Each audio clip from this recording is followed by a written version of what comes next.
Welcome back to A Bite from the Money Sandwich, where we provide practical and easy to understand tips and ideas on how to manage your money better, so as to let you retire with comfort and on your own terms. Learning how to manage your money is important at every age, and it is important to find a way that works best for you. Today I am joined by Glen James, a retired financial advisor and creator and host of My Millennial Money. Glen talks about how he wanted to help people with their money and the importance of finding what system works best for them. He even shares his own 3-step financial plan, which gives him balance in his own life. We also speak about other key areas of money matters, such as dealing with debt. And once you hear Glen speak, you can see why My Millennial Money has grown into a community of over 85,000. Well, welcome, Glen, to this podcast. Thanks for having me, Mark. I'm really excited to have a chat.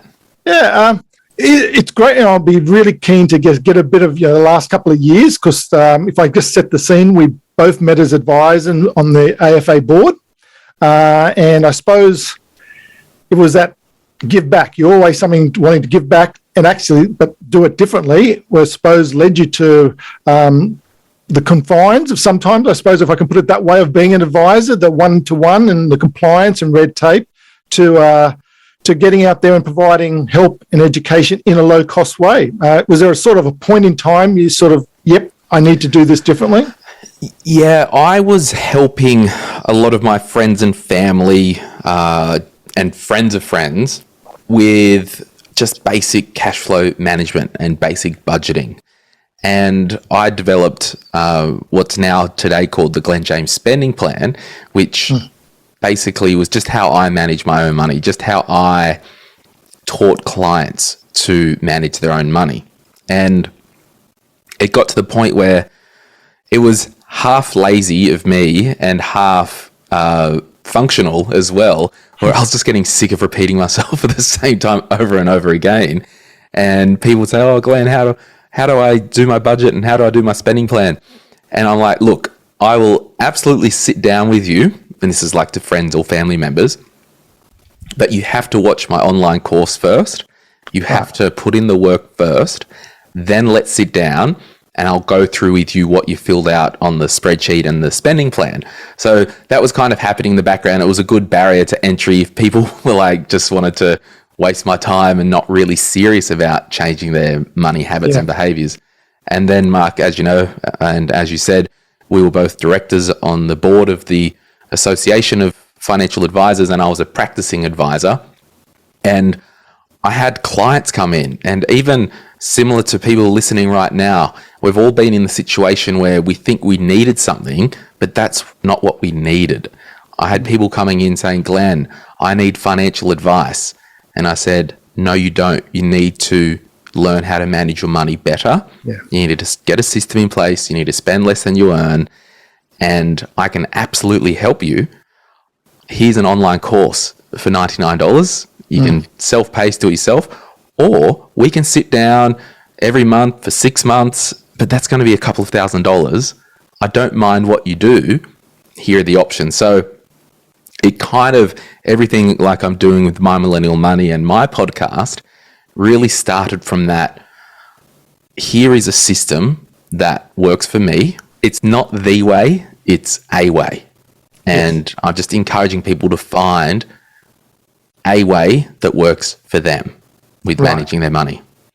And I suppose one of the revelations, and I've been doing this a lot longer than you, was people just don't realise what they're spending their money on. I've had people who have had $1 million salary and spend every cent of it month to month and just can't believe it's all gone. And yet people who are 70,000 great savers, 2 properties later, that sort of thing. Yeah, and it's hilarious because, well, maybe not hilarious for the people that are spending all the money that they're earning. And hey, I'm a spender by trade. Same, yes. I get that, right? And it's kind of funny when we look at the two scenarios. I had a client once who's big top 4 lawyer in Sydney, $400,000-$500,000 salary, just couldn't shake the $50,000 credit card bill. Right. That's actually no different to the individual or family with a household income of $80,000 or $100,000 who just can't shake the $3,500 credit card bill. Yeah. So it's the same. The common denominator is our behaviors and the person in the mirror. Like, we are our biggest problem, and we're also our biggest solution, thankfully. Yeah. And at the end of the day, there's only so many hours in a day. There's only so many hours. So it's not that difficult when people say, I should be able to do this. This isn't rocket science. I should be able to, of course, if I save more than I earn, so if I save more than I spend, I'll have money left over. So I get that. But they say, why don't I get this? And just say, don't beat yourself up about it. You've got your family, you've got your fun time, you've got your spirituality, whatever you're doing. There is only so many hours in a day. Yeah, and I think it's really important, when we are looking at our own money situation, or even like if your money situation's fine and you're listening to this for a bit of entertainment or encouragement, think about maybe your own health situation or your own relationship or your own career situation. But if we bring it back to money, I often encourage people just to be like, okay, we're here now. We can't change the past, but what are we going to do going forward? And, Marc, my personal financial plan, it's very simple, and I'll recite it to you right now. It's a 3-step financial plan. Okay. I want to be a generous giver. I want to spend less than I earn, and I want to invest the rest. And excellent. That's around the give some, save some, spend some. And if we've got balance in those 3 key areas of our life, I think the way that we manage our money day to day doesn't really matter. The way that we invest our money, whether it's superannuation or an investment account on the side, it doesn't really matter. What charities and what causes that we give to, well, that will take care of itself. The thing that I've resolved in my life, and I would encourage everyone listening to this, do you have balance in your life with your generosity, with enjoying some of the money, but also looking after future you? Yeah, and that really resonates. And I'm sure when you talk to people about that, how much it resonates, because it is all about life balance. There's no use sort of saying, and you speak to so many clients over the years, and they said, I'm just working really hard now so that I'll have a better future. I said, well, yeah, but you've got young children now. You don't want to give up that once in a lifetime opportunity for the future. You do need, yes, I get working hard, but you need balance. You need life balance. Yeah, and it's about trade-offs as well. And I think, if we go down to the kind of 3 areas in my own personal financial plan, like if I was giving all my money away to charities, well, that doesn't help me today because I've got bills. I want to be able to enjoy the fruits of my labor. It also isn't looking after the Glen of the future, right? Yep. If I'm literally spending all my money, well, I'm not being generous, I'm being self-indulgent, and at the same time, I'm not putting money away for the future. But if I'm just investing all my money, I'm not enjoying the now, I'm not being generous, and, that mindset of amassing everything just for me in a piling up cash, that's not healthy like it is if I'm just consuming all my money with, penny whistles and moon pies. Like it's, Yep. So I think we just have to have balance. And my encouraging word to anyone listening would be, like, we can't change everything at once with our money, but can we think of one thing that might be out of balance and start to address that first? Okay. Well, let's go down that point then, because I think that leads well into when you sort of said about before, you're spending all that you earn. The big problem I see, and when I talk to my clients who are mainly in their 50s and 60s, when they're talking about their adult children, is that they're spending more than they earn because it's just so easy debt, afterpay, credit cards, personal loans. Money has never been as cheap as it is, and people are racking up debt. That must be a big thing that you see all the time. Yeah, and the problem is, we're in this environment now, Marc, where interest really isn't a big deal because I can go and buy something today, borrow the money, in 4 easy installments. It sounds so good, and not pay any interest. I can go and buy the new lounge for my new condo that I've got, and I've moved out of home and I've got my new lounge, and I can get finance and not pay interest for 12 months. I can go and buy a new car from the dealer and over 4 years not pay any interest. My hypothesis is that interest isn't your problem. Your problem is that you're tying up your personal cash flow on things that are being consumed, and you're consuming them ahead of time. So we always want to make sure that, are we doing the us of tomorrow a favor today? Right. Now, that whether you're paying interest or not, me borrowing money for things that are consumable isn't doing me a favor of tomorrow. And a couple of reasons why. Usually with credit, we overspend. We know that there's not as much emotional hurt, so we'll overspend. But also, if I went and I need a new fridge, we'll say, for example, and I wanted the $2,000 one, and I can pay that off over 18 months, right? That's easy. Mm-hmm. The problem is, get the fridge home, that's all well and good. Situation changes. What if, look back at COVID, things changed overnight out of our control, but I'm still on the hook for this payment of something I've consumed, but the fridge now isn't worth $2,000, probably worth $1,500. So even if I sold it, I'm still at a loss. So we've got to get away from this marketing mindset that just because it's no interest on a loan, that it's good, because the interest isn't your problem. It's tying up our cash flow. And for any young people that might be listening, or if you've got kids coming into adulthood, I think it's just that encouraging word that the interest is not the issue. Right. Okay. So, and let's just take that one step further too, because you make a really relevant point there, in that interest isn't your friend, but these companies aren't doing this because they like you. So they already have done the numbers. They know that 1 in 4, 1 in 5 will fail and not pay it off in that interest-free time. So you are, exactly as you're saying, it's going to tie up in penalties or just extend that time that your cash flow is held up. Yeah, a funny kind of story I like to tell in relation to this. Remember the old magicians in the 80s and 90s, Siegfried and Roy? Oh, yes, with the tigers. With the big tigers and the lions and all on stage. And it was quite amazing, Mark. They actually were able to tame the tiger for many years. But guess what? The tiger is not designed to be tamed. And one day, the tiger, live on stage that was trained, turned around, mauled one of them, grabbed them by the neck, and dragged him off stage. It's only a matter of time before you get tripped up by this thing that is designed to bite. Right. Like it's literally... It's an interesting analogy. Well, is it wrong? Yeah, I get that. Yeah. I just, we've got to just... And this is the problem for the next generation. All on social media, everything's so easy. We don't have to work hard to get this thing that we want now. Yeah. But it will just catch up with us. It will, yeah. And what do you talk, because it must be a lot of your friends or people you see that all have a gambling app, for example.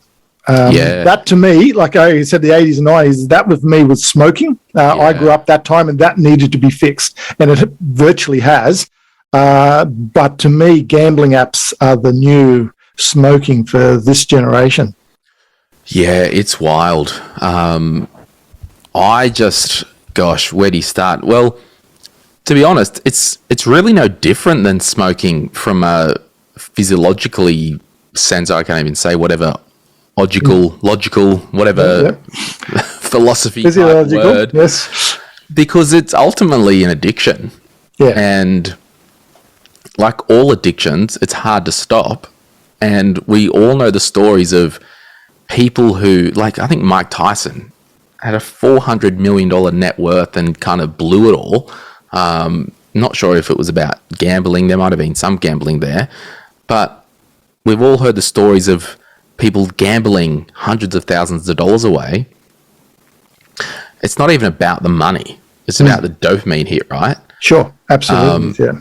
So I would just say to anyone who might be caught up in that, like, get some help and just really understand that it's not the answer to your problems. Yeah. Like we actually interviewed on My Millennial Money a psychologist around gambling. Okay. And really unpacked it all. And I don't want to touch on it too much because I'm just not that type of trained professional. But I would just really kind of go back to that. If you can't self-diagnose and know that you can't not log into the app, or, you know, if you delete the app and you can't keep off it, like, you've got a problem. And it's okay. We're all got our thing that we struggle with.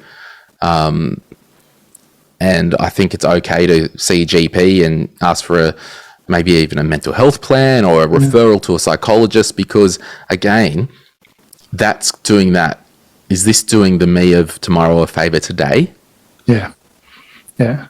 And absolutely, you're correct there. And just even from a financial point of view, you want to try and go get a bank loan. You want to try and buy that property. You want to step up. All these things banks look at now. You know, what's your spending habits? And so you got that sort of thing. So from both sides, your mental health as well as your financial, it causes big problems. Well, even it will, if you're in a relationship, it will creep into that relationship. Yeah. And I lived next to somebody once who, he told me that he lost $16,000 in gambling over the last few months, and his partner didn't know about it. Yeah, okay. But guess what? It came out 4 months later. The truth is buoyant. Yeah. So it's a relationship, risk as well there. We do this whenever we talk. We just go off on tangents and all this. But one of the things I would like to do, because you've got a really clear message. It obviously resonates with the people that listen to you. But when you left being an advisor and left the board and wanted to say, I'm going to go do these podcasts and spread the message, and we're all a little bit skeptical now. 2 years later, I'm trying to do something sort of following your footsteps. But what do you actually see so good about podcasts? Because that's really, You've been doing a lot of things, newsletters, your website and all that, but your podcast, it really seems to resonate with your age group especially.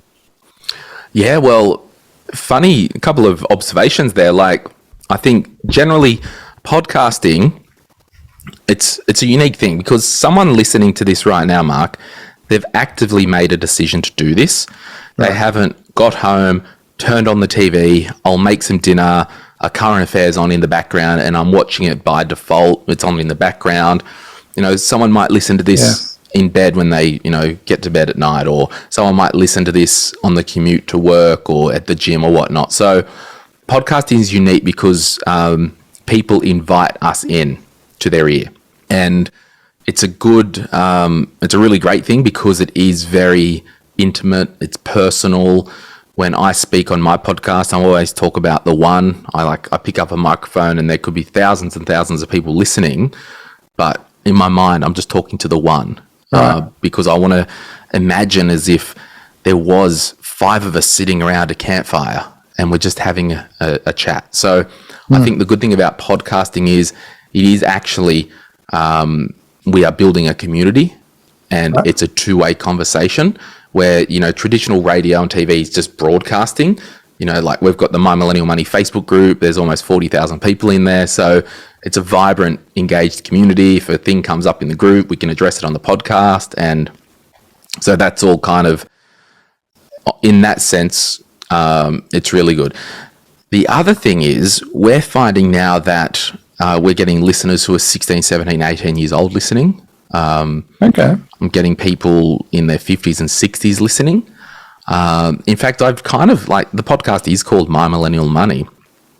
I have toyed with the idea of changing the name, just be like M3 Money or something like that, because as much as the only reason, and we can throw this around, the only reason it's called My Millennial Money is because I'm a millennial and I speak millennial. Yeah. Now, every single money principle that we've ever talked with any client with, it's actually the same. That give some, save some, spend some, invest the rest, all that stuff. That works if you're 18 or 80. Absolutely. Spend less than you earn. It works whatever age you're at. Yeah. Do the self of tomorrow a favor today. That works at any age. So it is more around the language and the delivery. Yeah, and I really do need to congratulate, because I just really appreciated when you actually did you helped the frontliners, and gave them access to your online course, which was just a great thing to do. But I can see, and I can see how much that was picked up on by the amount of people that did the course. That must be really pleasing for you, that from a financial advisor you can really just one-to-one. And how many clients can you see in a year? But you're absolutely helping thousands, as you said. How many was in your Facebook community? That's just great, from an Australian or around whoever's listening, that you're able to help. Yeah, it blows my mind. So for those who aren't aware, in I think it was January. I think January or February. I forget. I think January. We've all been through this COVID thing, right? And if you know somebody who's a frontline medical worker, doctor, nurse, swab person, give you the brain tickle, pathology, like that has been the biggest squeeze on the world, particularly the medical side. And if you've ever been in hospital, like last time I was in hospital, like the nurses run that place. Yeah, and totally. I just thought, I can't, and this is funny, Mark, with all the natural disasters in Australia and all that, like, people, like, I'm just really intentional of, I can only do what I can do. And, one of those things, we opened it up. So if you're a medical professional for the January, you can just jump in and, we'll give you a copy of my investing course and my cash flow course. And the retail prices for all that, like, we gave over $150,000 worth of courses away. Just mind-blowing. Yeah, but that's what I could do. And then someone's like, oh, well, the New South Wales and Brisbane floods, can my Millennial Money, band together and do a funding thing? And at first instance, you're like, yeah, absolutely. But then secondly, it's like, well, you know what? No, I can only just encourage you to give to a charity, because the money will get there faster. Yeah. And I don't want to have to handle other people's money. So, yeah, and that's the interesting thing with community, right? We have to, the people who listen to My Millennial Money, there's always some great ideas, but yeah, I am a leader and have to make a judgment call. And even with the giving and the donations, I'm just using my platform not to collect money and be a clearinghouse for one charity, just as an encouraging platform to say, be a generous person in your life. And if you can't think of the last time you were generous, guess what? It's time to be generous again. Yeah, and just have always believe you always get back tenfold. I've always believed giving away, you always get back tenfold, and I've seen it again and again, and it's just something I've always lived by. It just makes sense. Yeah, you won't be worse off for being generous. But I will say, we talk a lot about giving and generosity, particularly on My Millennial Money, but please hear me, like, I'm a big believer that, your own oxygen mask on first, then help others. If you're still trying to get out of debt, if you're still trying to get a leg up, now is not the time for you to be giving your money away. It's smart to look after your own house first. You can give a smile, you can make a meal, you can send a nice message. So please don't take that as Glen saying everyone give money away. Yeah, no. Okay, so we've talked about, yes, get your spending right, get your cash flow right. That's the basis of any good plan, is getting your cash flow right. Talked about the easy debt and just making sure you keep that under control. One step further, they've got that all done, and you talk plenty about now, say, for example, the sea change, rent vesting, getting into property, because definitely every generation, including millennials, all still love property, but it may not be your own home. It may be a rent vesting case, because you still like that inner city lifestyle or something, but you want something working in the background. What's your sort of general feel on that? Yeah, my general feel is, and particularly, I don't know the complete dynamics of your audience, but if you are listening and you do have children coming into adulthood, we just have to be really careful not to put our standards on a generation of tomorrow, because it's just different. Sydney now, like you think, Mark, I don't want to be presumptuous about your age, but Glenn. Can you remember, so for example, when you were 20 years old, Yes. back in 1931, Yes. when you were 20 years In the old, 70s, yep. I would hypothesize there were not daily flights with Qantas, United, Delta, bloody Virgin, Fiji Air, all that to LA. Daily flights with multiple carriers, right? Just to LA, to London, So what I'm saying is now, Sydney is, particularly Sydney, Melbourne, Brisbane, they are real international cities. And if we have a look at real international cities, first home buyers aren't buying in New York. They're not buying in London. We're renting because, as you said, Mark, like rent money isn't dead money if you really not spending more than 30% of your net take-home household income on rent. Right. And secondly, if you've got intentions to build wealth elsewhere and you've got a plan and you're dialed in. Yeah. Good income producing assets in the background. Yep. Yeah. So you've got to, rent money's not dead money because you've got to live somewhere. I mean, there was a thing in my Facebook group by an anonymous person just today, and they said, I'm single, one income. I'm thinking about spending 45 to 55% of my income on rent because I want to no, you'll end up in debt. It's not sustainable. If you've got a mortgage and you're paying more than 40% of your net household income to the mortgage, by default, you're in mortgage stress. So that doesn't mean that it's different and you get a magical pass on maths just because you're renting. So I think it's okay to understand that we're living in a different world now from 2-3 generations ago. So things are different.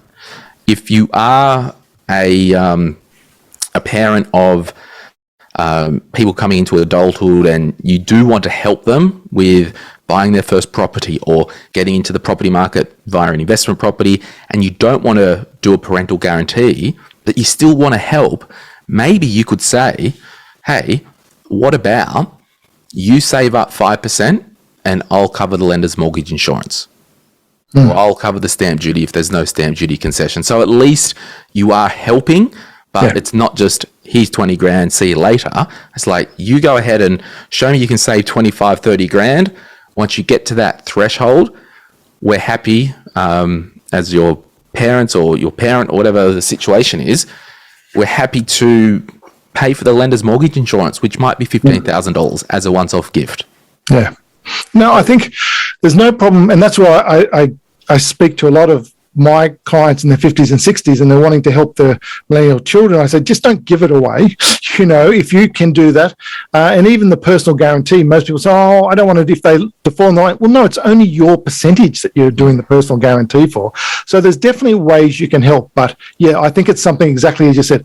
They've still got to get into a disciplined savings plan. Yeah. You can then match that, or provide the stamp duty, or provide, as you said, the loan guarantee. So, I think absolutely you're on the right track. But I just really like it because I definitely got raised when it was, you need to buy your own home. You just do. That's the great Australian dream. And I've absolutely been converted to seeing people saying, no, if you want to live in Sydney especially, you're not going to be able to afford, most likely the average 20 to 30-year-old in Sydney, a home, but there's no question you should still be able to, as you said, I like that 30% of your take-home pay, but as long as you're looking to build wealth through other income-producing assets.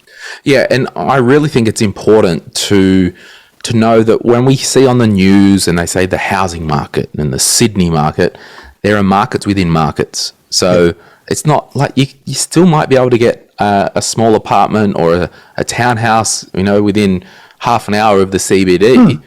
There are markets within markets, but I will say to any young people out there, life is not without its sacrifices.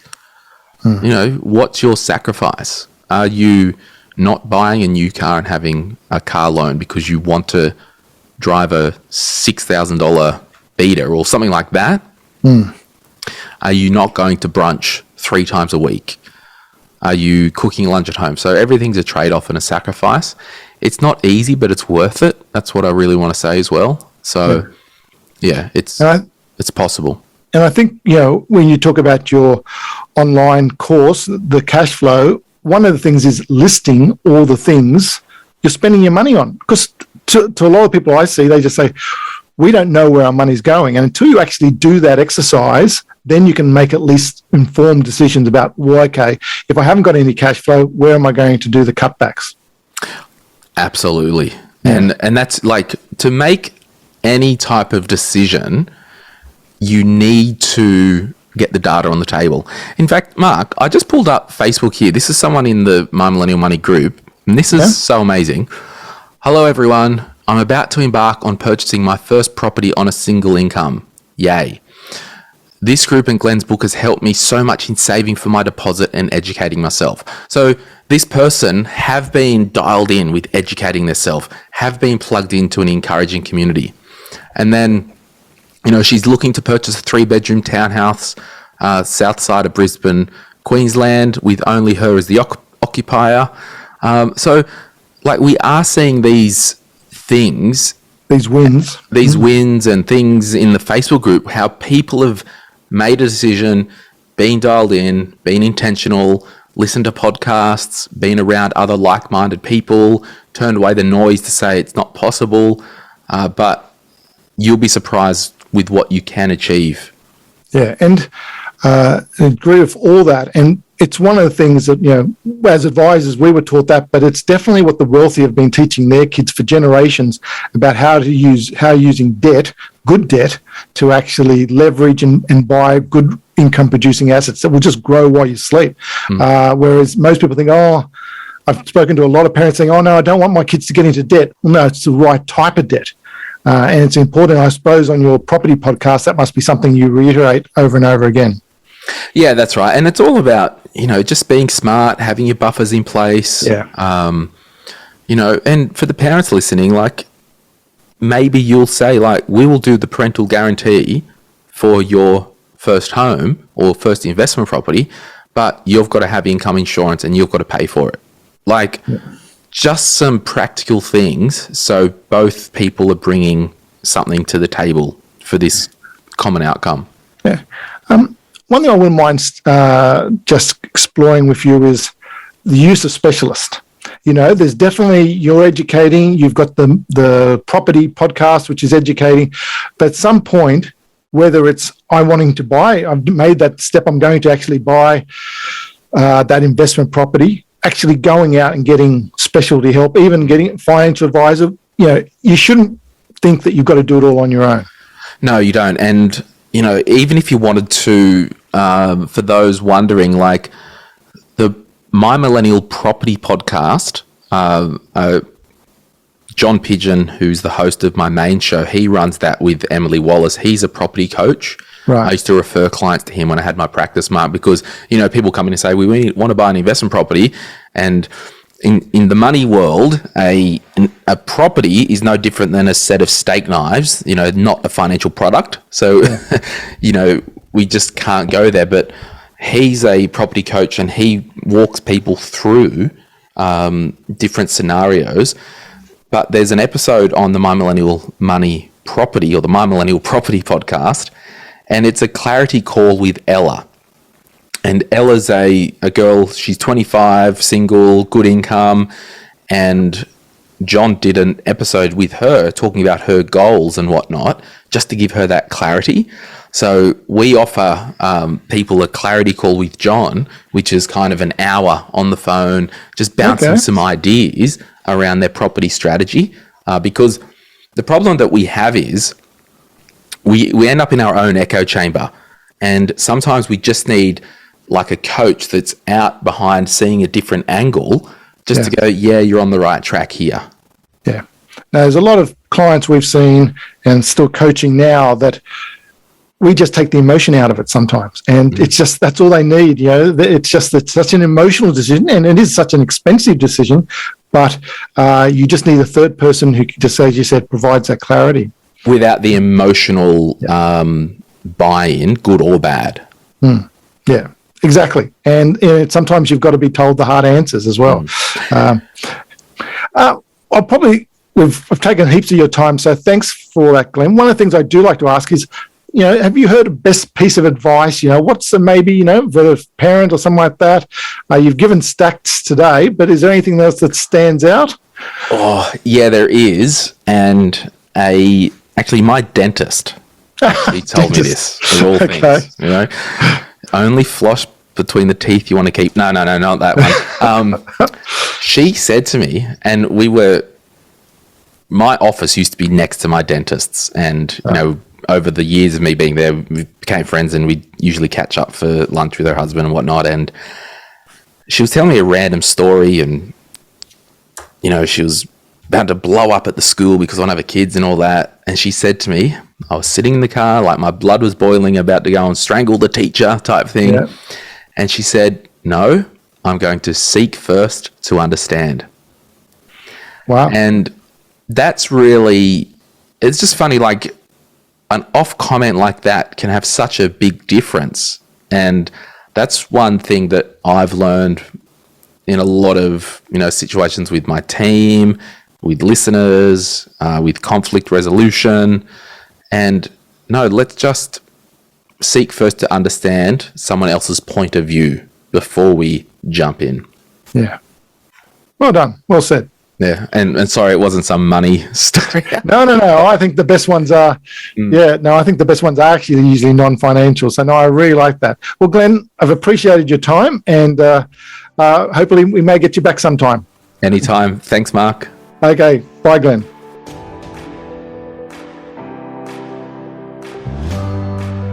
I hope you enjoyed this episode.